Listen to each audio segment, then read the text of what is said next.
চলো আজ বানাবো একদম ঘরোয়া স্টাইলে লাল লাল মাটনের ঝোল। প্রথমেই মাটনটাকে ভালোভাবে ধুয়ে নিয়েছি, তারপর আলুগুলোকেও দেখলে ডুমো ডুমো করে কেটে নিয়েছি, একটু বড় সাইজেরই কেটে। আর মশলার মধ্যে আমি টমেটো, আদা, রসুন, পেঁয়াজ, শুকনো লঙ্কা নিয়ে নিয়েছি। ওদিকে কড়াইয়ে তেল গরম বসিয়ে দিয়েছি, সর্ষের তেলে অবশ্যই রান্নাটা করতে হবে। এবারে এই ডুমো ডুমো করে কেটে রাখা আলুগুলোকে একটু নুন হলুদ দিয়ে ভালো করে লাল লাল করে ভেজে নেব। দেখো আলুগুলো তো ভেজে নিলাম। এবার ওই কড়াইতে আমি আরেকটু তেল অ্যাড করে দিয়েছি এবং বেশ খানিকটা পরিমাণে পেঁয়াজ দিয়েছি। পেঁয়াজটাকেও ভালো করে লাল লাল করে ভেজে নেব। তারপর পেঁয়াজটা সোনালি রং হলে রসুন এবং শুকনো লঙ্কা আমি একসাথে বেটে রেখেছি, ওই রসুন আর শুকনো লঙ্কা বাটাটা অ্যাড করে দেবো। এইবার এই মশলাটাকে ভালো করে পেঁয়াজের সাথে ভালো করে কষাতে হবে। যত ভালো করে মশলা কষানো হবে তত বেশি ভালো মাটনের টেস্টটা হবে। এই মশলাটাকে আমরা আরও 2-3 মিনিট মতো ভালো করে কষিয়ে নেব।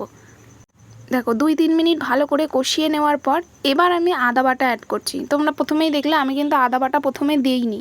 এইবার আমি মশলাটা খানিকক্ষণ কষিয়ে নেওয়ার পরে আদা বাটাটাকে অ্যাড করলাম। এবার এই আদা বাটাটা দিয়েও আমাদেরকে 2-3 মিনিট মতো ভালো করে মশলাটাকে কষিয়ে নিতে হবে। তোমরা দেখতেই পাচ্ছ আমি ভালোভাবে মশলাটাকে কষিয়ে নিয়েছি। এবার আমি অ্যাড করলাম এর মধ্যে জিরের গুঁড়ো। এই জিরের গুঁড়োটা বাড়িতে তৈরি করা, হালকা একটু রোস্ট করে নিয়ে গুঁড়ো করা। তোমরা চাইলে এখানে প্যাকেটের জিরের গুঁড়ো ব্যবহার করতে পারো। এবারও মশলাটাকে আমরা আরও 1 মিনিট কষিয়ে নেব। তারপর দিয়ে দেবো পরিমাণ মতো লবণ। তোমরা যে যার মতো টেস্ট মতো দিতে পারো নুনটাকে, এবং তারই সাথে দিয়ে দেবো হলুদের গুঁড়ো। এইবার এটাকে মশলাটাকে আবারও আমরা খুব ভালো করে কষিয়ে নেব। তোমরা দেখতেই পেলে এখানে কিন্তু আমি কোনো রকম কাশ্মীরি লঙ্কার গুঁড়ো বা লাল লঙ্কার গুঁড়ো কিছুই ব্যবহার করিনি, শুধুমাত্র শুকনো লঙ্কা বেটে দিয়েছি, তাই কালারটা কত সুন্দর এসেছে।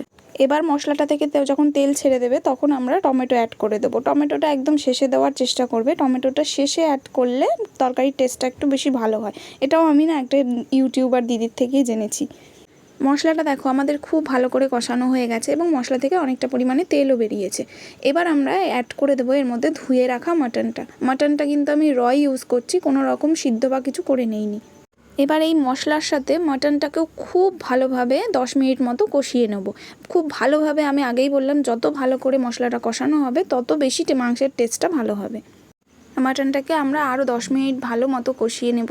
তোমরা দেখতেই পাচ্ছ মাটনটা কত সুন্দরভাবে কষানো হয়ে গেছে, মাংসটা থেকে কত পরিমাণে তেল ছেড়ে দিয়েছে। এবার আমরা এখানে জল অ্যাড করব। জলটা অবশ্যই গরম জল অ্যাড করবে। গরম জল অ্যাড করলে তরকারির টেস্ট খুব বেশি ভালো হয়। জলটা দিয়ে দেওয়ার পরে আমরা আরও 15 থেকে 20 মিনিট এটাকে ভালো করে ঢাকনা চাপা দিয়ে সেদ্ধ হতে দেবো। আর ভেজে রাখা আলুটাও এবার আমরা এর মধ্যে দিয়ে দেবো, দুটোই একসাথে সেদ্ধ হয়ে যাবে। আর এইভাবে সেদ্ধ করলে কড়াইতে মাটনের টেস্টটা একটু ভালো হয়। তোমরা একদিন অবশ্যই ট্রাই করে দেখো, কথা দিলাম তোমাদেরও ভালো লাগবে। দেখো মাটনটা আমার প্রায় সেদ্ধ হয়ে গেছে, প্রায় কি পুরোই সেদ্ধ হয়ে গেছে। এবার আমি কিছুটা গোটা গরম মশলা শিলনোড়ায় বেটে নিয়েছি, সেটাকে অ্যাড করে দেবো। তো এইভাবেই রেডি হয়ে গেল আমাদের একদম ঘরোয়া স্টাইলে লাল লাল মাটনের ঝোল। সামান্য মশলায় এইভাবে একদিনকে বানিয়ে দেখো, সত্যিই খুব অসাধারণ লাগবে খেতে। রেসিপিটা ভালো লাগলে একটা লাইক করতে কিন্তু অবশ্যই ভুলো না।